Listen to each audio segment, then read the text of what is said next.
Sa ibang balita naman, muling nagpasik laban sa loob ng mat ang mga national karatecas laban sa Iranian fighters sa isang sparring event na ginanap sa Pasig City. Sa naturang seminar workshop, pinuri ang determinasyon at angking husay ng local at foreign participants. Nagbabalik si Miss Arian Malyari. Sumabak sa isang seminar workshop ang mga national karatecas. Katapat ang visiting Iran fighters sa Pasig City kahapon. Pinamunuan ni National Karate Coach Ali Parvin Far ang one-day sparring activity kung saan nagpamalas ng dedikasyon at intensive focus ang bawat atleta. Hindi inalintana ng national side ang height advantage ng kalaban. Sa halip ay ito pa ang nagsilbing push para sa mga ito na doblihin pa ang kanilang depensa at opensa upang mas lalo pang uminit ang aksyon sa loob ng mat. Umani ng positive feedbacks mula sa local at foreign sides ang nasabing activity. Marami kami natutunan sa kanila ng mga techniques at marami din sila natutunan sa amin. Kasi alam naman natin na ang foreign coach namin ay tag-Iran. So hindi pagkakaila na ngayon sa larangan ng karate, ang Iran ang mataas sa larangan ng karate. I-develop ko more on speed. Speed talaga din yung tactics. Yun, dagdagan ng speed tsaka spirit yun lang kailangan. Tsaka more on talaga exposure, yun lang ang kailangan para gumaling sa laban sa karate.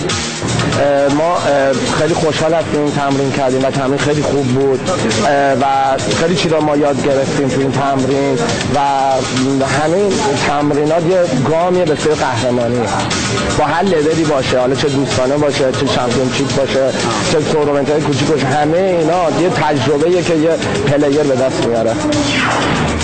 Samantala, ikinatuwa naman ni Philippine Karate-Do Federation Secretary General Raymond Reyes at General Treasurer Romel Raimundo ang magandang relasyon ng Pilipinas sa bansang Iran, kasabay ng pangakong magpapatuloy ang kanilang magandang misyon at programa para sa national team.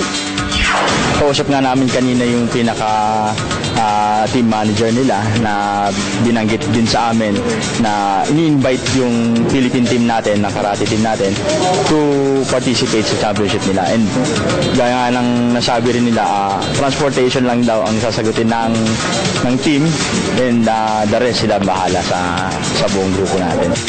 Maliban doon sa mga events na makikisama kami sa ibang bansa, like itong Iran, kasi yung Thailand, plano rin natin makasama, tapos yung bansang Turkey rin, kaya yung mga pinuntahan natin binabalikan tayo. Kaya ang ganda ng relasyon na nagagawa natin to sa tulong na rin ng Philippine Sports, ng POC, Sir Joey, mga opisyal namin, malaking bagay na itulong sa amin para mabuting banding na to . Sa Mayo 1 ay magsasagawa ng national selection ng PKF para sa mga nag-aasam na mapabilang sa national pool upang sumabak sa Thailand Open sa buwan ng Hulyo. Para sa PTV Sports, Arian Malyari, Telebisyon ng Bayan. Pa-cover nga natin kay Ayang yan sa Iran. Madagdag ko lang yung kanina yung karate. Alam niyo, anong pagkakaintindi mo? Pag nyari tayong dalawa, sinuntok mo ako, na-knockout mo ako. Oh, so panalo ka? Oo. Hindi. Pagka na-knockout? Pag na-knockout mo ako, sinuntok mo ako, ganun sa karate. Talo ka. Pag na-knockout mo, ako bumagsak, ako yung natulog. Pinatulog mo ako, nasuntok mo ako, talo ka. Talo. Kasi sa karate, dapat yung suntok mo, control, puntos-puntos ka lang. Doon sa karate, hindi pwede yung puntos-puntosan. Sasaktan mo yung tulog. Hindi. Kailangan, suntok naman, suntok lang. Hits lang. Oo, ganun sa karate. Kaya nga sana, maipasok na rin sa, sa Olympics kasi wala pa . Pero papakover talaga natin kay Ayang yan sa Iran, ha? Oo, ganito sa Iran. Papupuntahin natin sa Iran si Ayang. Ayos yun. Okay.